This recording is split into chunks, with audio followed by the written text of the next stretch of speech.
The year was 1955, when the Great Rift Valley still slept beneath a blanket of fog and birdsong. Morning dew clung to every blade of grass, and the forest pulsed with the secret rhythm of life. Among the creatures that called it home was a leopard the villagers named Safi, the pure one. Her coat shimmered with a color so brilliant that when the sun fell upon her back, it seemed as though the jungle itself had turned to gold. Safi was more than a predator. She was a myth living in the spaces between shadows. Rangers had tracked her movements for years, studying her grace and intelligence. She hunted cleanly, never wastefully, and always disappeared before the hunters could glimpse her twice. But what made her legend was not just her beauty, it was her strangeness. Safi seemed to move with purpose beyond hunger. She lingered near the villages, but never attacked livestock. She appeared beside rivers at dawn, watching the reflections of humans without fear. Elders said she was a spirit, the protector of balance, the watcher of both man and beast. Then, one night, the sky tore itself apart. The storm came sudden and violent, roaring across the valley like a living thing. Lightning split the sky into blinding veins. Thunder crashed so hard that trees cracked and fell. When morning came, the forest lay broken. Branches littered the trails, and the scent of blood hung heavy in the air. The rangers found signs of struggle by the cliffside, claw marks gouged into the earth, paw prints leading toward the river, and then, nothing. Just silence. No body. No movement. Safi was gone. They searched for weeks. The river was dragged, hills combed. Each day ended the same, with emptiness and disbelief. To lose a leopard was one thing. To lose her was like watching the forest lose its soul. When no trace appeared, she became legend. Villagers told stories of her at dusk. Some claimed she had been taken by spirits to guard the mountain. Others said she had walked into the river to die in secret, for great creatures often left the world unseen. And so, in the records of the rangers, her name faded into a single line: Safi, missing, presumed dead, 1955. But the forest remembered. The year was 1992. The forest was no longer what it had been in Safi's time. The wide silence had been replaced by the rumble of machines. Where elephants once tread, now roads of dust and gravel cut through the old wilderness. Trees had fallen, rivers had grown thin, and the songs of birds that once filled every dawn had faded to faint, broken echoes. Yet, amid all that change, the wild still held secrets, and one of them was about to awaken. Amani had come to the valley searching for fragments of the past. She was young, a field biologist barely 24, with hands more accustomed to turning pages of research journals than pushing through thorn thickets. She'd grown up hearing her grandfather's stories about Safi, the golden leopard who vanished in a storm before she was born. He had been one of the rangers who searched for her and never found her. To him, Safi had been more than an animal. She was a promise of what the world had once been: vast, untamed, eternal. It was her grandfather's stories that brought Amani there, decades later, armed with notebooks, a battered camera, and the stubborn conviction that something of that lost wild still remained. Her days began before sunrise, her boots soaked in dew as she followed old trails. The air smelled of damp earth and memory. She set up motion cameras along dry creek beds, cataloged scat and tracks, recorded the shrill call of hornbills and the distant cry of hyenas. Most of the time, she saw nothing but footprints, ghosts pressed into soil. But one morning, everything changed. The dawn light had barely broken when she caught movement near the ridgeline. At first, she thought it was the play of shadow, the trick of mist curling through the trees.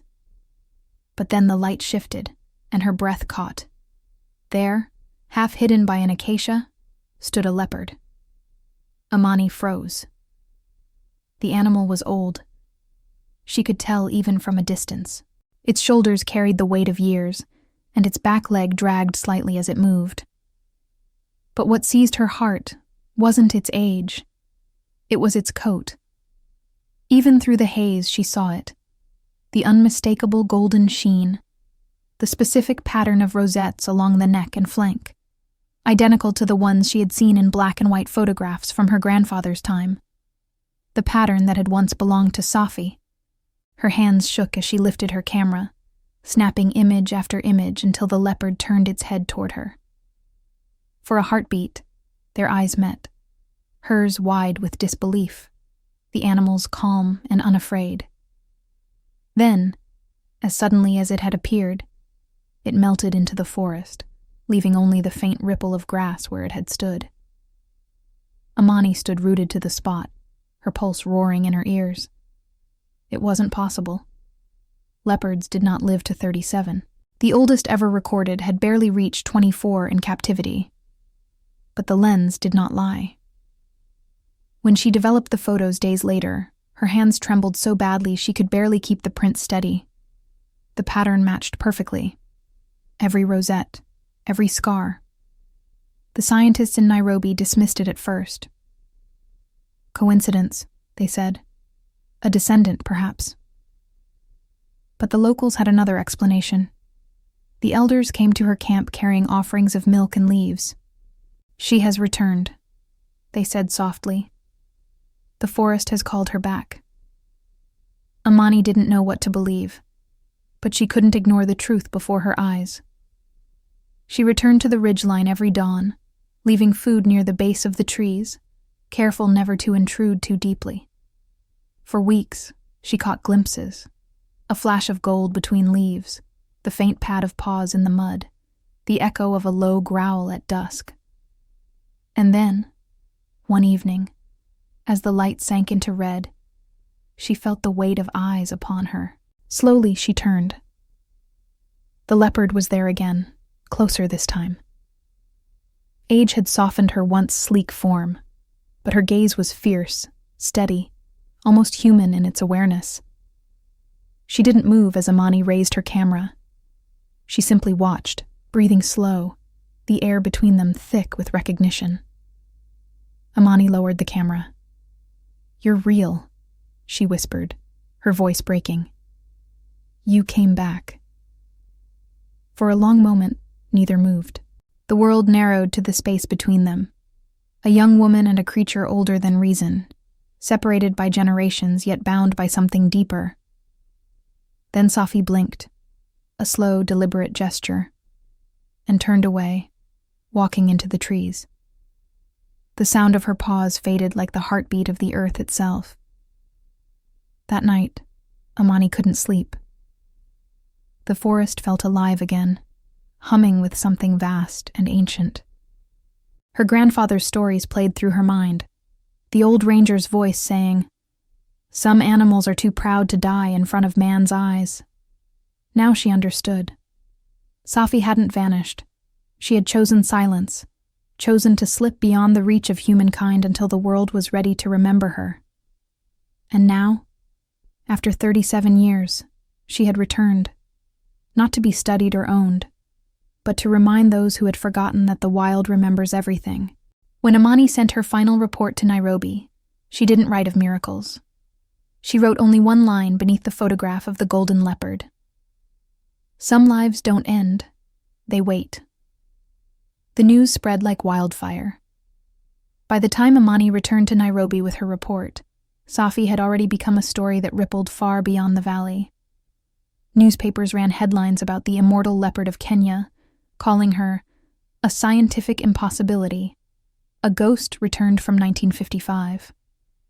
Photographers and filmmakers arrived from around the world, eager to capture the legendary creature on film. Some came in awe, others came in greed. For Amani, it was both triumph and dread. She had gone to the forest searching for memory, but now the forest was being devoured by attention. Trucks rolled down the dirt roads, tents went up on sacred ground, and cameras flashed in the night where stars once shone undisturbed. When she returned to the field 2 weeks later, Safi was gone again. The clearing where she had last stood was empty, her tracks washed away by rain. For days, Amani searched, following faint trails through the underbrush, listening for the rustle of leaves or the faint rhythmic sound of paw steps. Nothing. Only the echo of her own breath and the whisper of distant thunder. Frustration gnawed at her, but so did fear. Deep down, she began to wonder if they had driven Safi away once more. The villagers said as much. "She came because you remembered her," one old woman told her, stirring ashes by the fire. "And she left because you brought the noise back." Amani couldn't argue. She'd seen the arrogance of scientists firsthand, setting traps, building observation towers, trampling the very ground they claimed to study. She'd begged them to leave the area untouched, to respect the spirit of the land, but money and curiosity were louder than reverence. Yet the forest itself seemed unwilling to let her go. One morning, before dawn, she woke to find fresh paw prints outside her tent. They were deep, wide, impossible to mistake. They led away from camp, winding into the hills. Without hesitation, she followed. Hours passed as she climbed through the mist-shrouded forest, her breath turning white in the chill. The air changed as she rose, thinner, sharper, laced with the scent of stone and water. Then she found it, a narrow opening between two great rocks, where the sound of running water whispered like a secret. Inside lay a cavern bathed in a strange, soft light. The air shimmered faintly, heavy with minerals that caught the glow of her flashlight like dust suspended in gold. And there, etched into the damp earth, were paw prints. Dozens of them, layered over each other, ancient and new. At the far end of the cave, something moved. Amani froze. The leopard stepped into the light. Safi. Her fur gleamed, not bright as gold but muted, like sunlight filtered through water. Her eyes were the same, ancient, intelligent, patient. She moved slowly, her limp more pronounced now, but there was a quiet majesty to her still. Amani lowered herself to the ground, sitting cross-legged, refusing to lift her camera. This was not a moment to capture. It was one to witness. "Where have you been all these years?" she whispered. The leopard tilted her head, almost as though she understood. Then she looked past Amani, toward the mouth of the cave. The wind sighed through the rocks, carrying with it a sound that wasn't just air but something deeper, like the faint echo of roars long gone. And then Amani saw them. Along the walls of the cave, bones lay scattered, not fresh, not decayed, but preserved in mineral layers. Leopard skulls, ribs, spines, entombed in time, untouched by scavengers. Among them, new prints walked across the floor. The realization struck her like lightning. This was not a den of death. It was a refuge, a place where generations of leopards had come to disappear. The minerals in the cave, perhaps the water that ran through it, had preserved them somehow, slowing decay, preserving life longer than nature allowed. It was possible that Safi's survival had been a convergence of things: environment, instinct, and something older than science could name. Amani knelt, pressing her palm to the earth. It vibrated faintly, like a slow heartbeat. She felt small, humbled, awed. Safi padded closer until only a few feet separated them. Her breath was steady, her gaze calm. Amani saw, up close, the fine white hairs of age around her eyes, the faded scars along her shoulders. She had lived beyond reason, beyond explanation. "Maybe," Amani said softly, "you're not just a leopard. Maybe you're what time forgot to take." The leopard blinked once, then turned and walked deeper into the misty light of the cave, her tail disappearing behind a veil of water. Amani stayed long after she was gone, heart pounding, eyes wet. She didn't need a photograph anymore. The truth was too vast for film. When she returned to camp, the others pressed her for proof. The samples, the measurements, the mineral data, they wanted the science. But Amani wrote in her notebook something else entirely. The world still has places where time folds in on itself. We think we're searching for animals, but sometimes it's the wild that comes searching for us. That night, thunder rolled again over the valley, the same thunder that had once swallowed Safi whole. But this time, Amani did not hear loss in it. She heard endurance. Somewhere beyond the trees, the golden shadow moved once more. The valley was no longer quiet. The return of Safi, the leopard that time forgot, had turned a sacred silence into a chorus of voices, engines, and ambition. Within weeks of Amani's report, outsiders poured into the region like ants drawn to spilled honey. They came with cameras, rifles, and promises. Some were scientists, clutching notebooks and data loggers, eager to uncover the secret of the ageless cat. Others were profiteers, fur traders, trophy hunters, and film crews smelling fortune in every paw print. Even government officials arrived, insisting that the discovery could bring national prestige. But for Amani, it all felt wrong. The forest she had once entered with reverence now throbbed with noise. Trucks rattled through the old trails, tents bloomed where elephant grass once grew, and floodlights cut through the dark where fireflies used to dance. The air no longer carried the rhythm of frogs or the pulse of insects, only the metallic growl of generators. Safi had vanished again, slipping back into the folds of the forest like smoke. Amani could still feel her presence, though. A breath in the wind, the faint stir of grass in the early dawn. But she refused to lead the others to her. "She's not an exhibit," Amani told them. "She's a survivor. You'll destroy her if you keep chasing her." Her words went unheard. One of the documentary teams bribed a ranger to share coordinates from her notes. Another group of trophy seekers offered rewards to anyone who could track the animal's den. Every day, Amani felt her stomach twist tighter, a sickness of guilt and dread. She had wanted to rediscover Safi, not doom her to human curiosity. That night, she sat by the fire with the village elder, a man named Mwida, whose eyes still carried the steady calm of someone who listened more than he spoke. "You did not call her," he said quietly, stirring the embers. "The forest sent her to remind us who we were before the world forgot." Amani looked down, her face lit by the orange glow. "And now I've betrayed her." He shook his head slowly. "No, you only lit a candle. It's the others who are burning the forest to see the light." Amani said nothing. The fire cracked, and somewhere beyond the trees, a hyena called, a sharp, eerie sound swallowed by the night. By morning, a rumor spread through camp. Tracks had been found near the limestone ridge. Dozens of men armed with cameras and tranquilizer guns pushed into the forest. Amani ran after them, shouting for them to stop. "She's injured," one of them lied.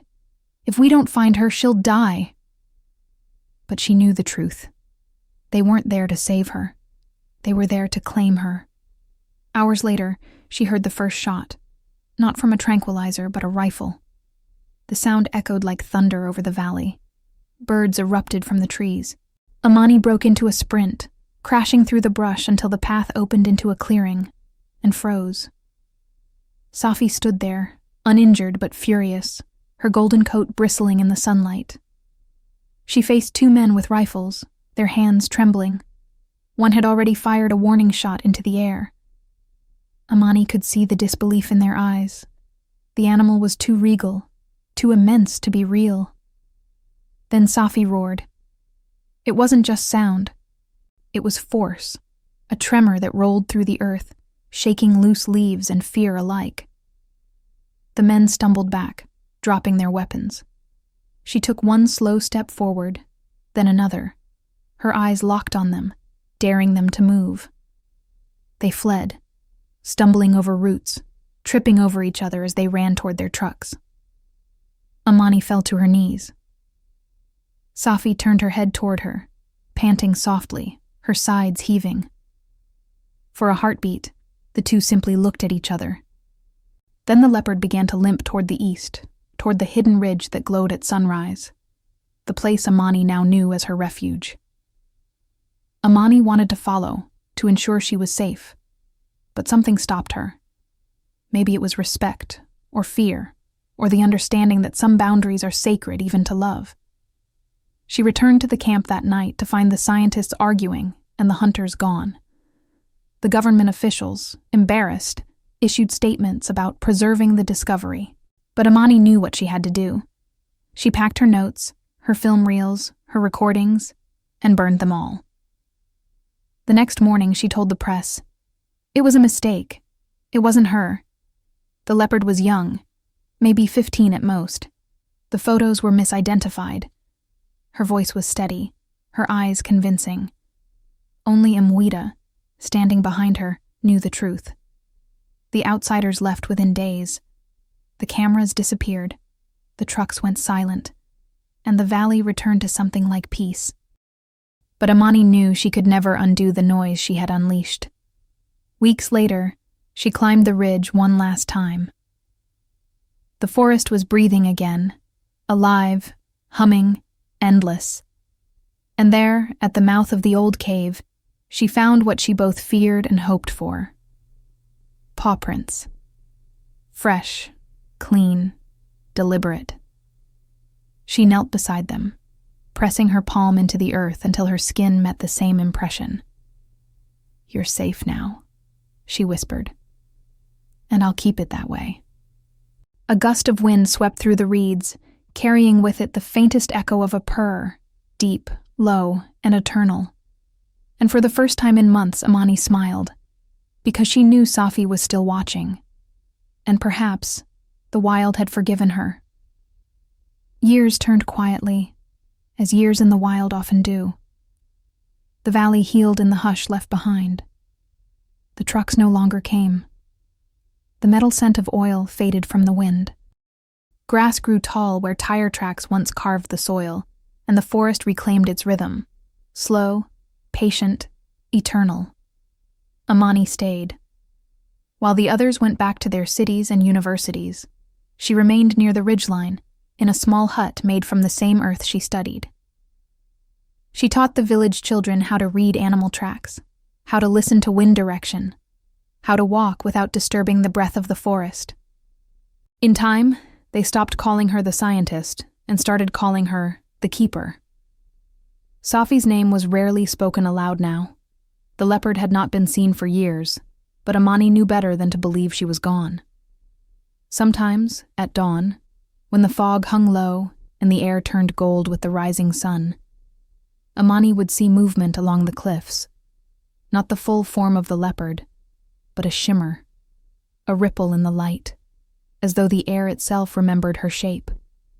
One morning, as she collected water by the river, she met a boy from the village, no more than 12, running breathlessly through the reeds. "Mwalimu," he cried. "Teacher, I saw her. I saw the golden one." Amani smiled, wiping her hands on her skirt. "Tell me where, child." He pointed toward the ridge. There, by the caves. She was watching. Her eyes, they glowed like fire. Amani's smile trembled. "And did she seem afraid?" The boy shook his head. "No." She looked at me, and then she turned away, like she knew I meant no harm. "Then that is good," Amani said softly. "She remembers." That night, Amani sat outside her hut, watching the stars bloom across the sky. The fire crackled beside her, its glow reflecting in her eyes. She remembered the first time she had seen Safi, that impossible encounter on the ridge, the weight of her gaze, the quiet knowing that passed between them. So many years had gone since, yet the memory remained vivid. She wondered if Safi was truly still alive, or if her spirit had simply woven itself into the land, a guardian now, walking in the wind and the rustle of grass. The scientists never returned. The government had lost interest when the money vanished. But stories, unlike data, have a way of living forever. By the time Amani's hair turned silver, the legend of Safi had become something more than history. Travelers passing through the valley spoke of a golden leopard, whose eyes shone like twin suns, seen only when the forest was calm. Some swore they heard her roar echoing during storms. Others said she appeared beside lost travelers and led them back to the path. The villagers never tried to prove it. They simply nodded and smiled. They knew. And Amani, old now, her bones thin but her heart still fierce, continued to walk the same trails she had since she was a girl. Every step was an act of gratitude. Every sunrise felt like a conversation with something larger than life. Then came the night she dreamed. In the dream, she was young again, standing by the cave where the air shimmered like water. Safi emerged from the mist, her coat glowing, her movements slow and sure.